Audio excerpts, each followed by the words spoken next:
主后2024年1月25日，每日圣安宫读经，生命的节奏。圣经咱做伙来听读出埃及记23章第10节到19节。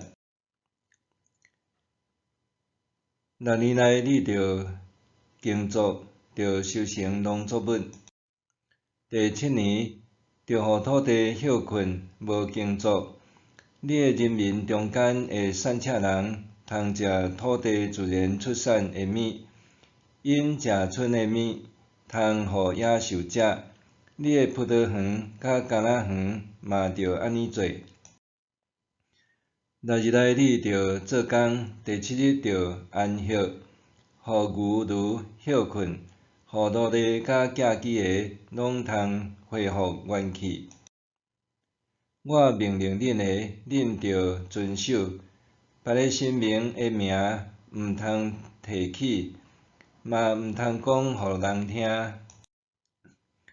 1年3遍，你着守节服侍我，着守除酵节，照我的命令，伫阿笔月所指定的日期，食无酵饼7日久，因为你伫即个月出埃及，你毋通空手来敬拜我。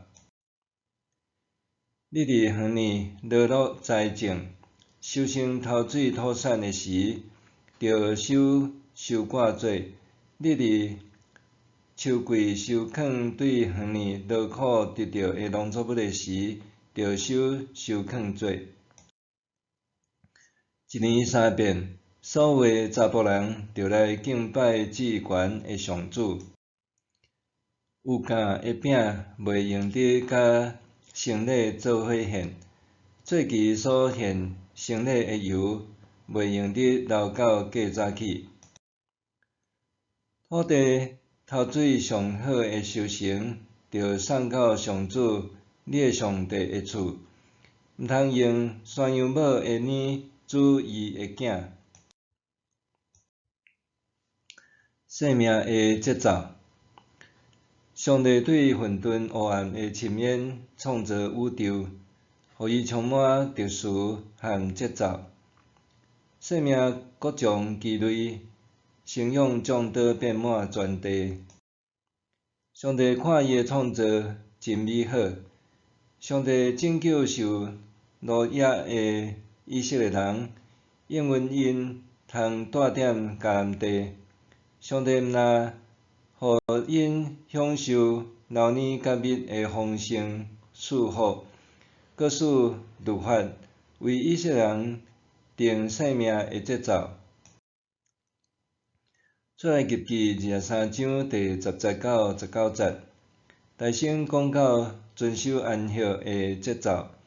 虽然工作是来自上帝神圣的呼召，做是安息搁较重要。生命若得袂到安息，工作就变做劳累甲折磨。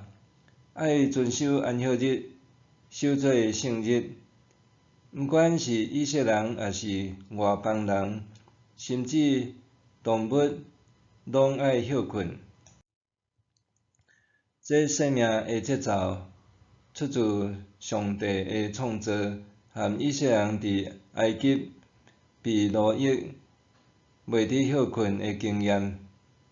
安息日是生命得到透放、蒙福的日子。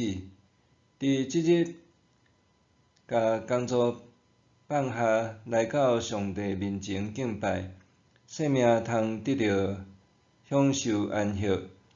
伫安息日默想生命，明白福气是来自上帝恩典，和人对上帝的信靠。生命爱休困，才当行搁较远的路。生命爱沉思反省，才袂陷入盲目的追求。基础讲到爱纪念重要的节日，就是遵守三大节期：除酵节、受洗节和收藏节。除酵节是伫春天开始收大麦的时，为了纪念以色列人出埃及的事件。若无出埃及的经验，就无以色列民族。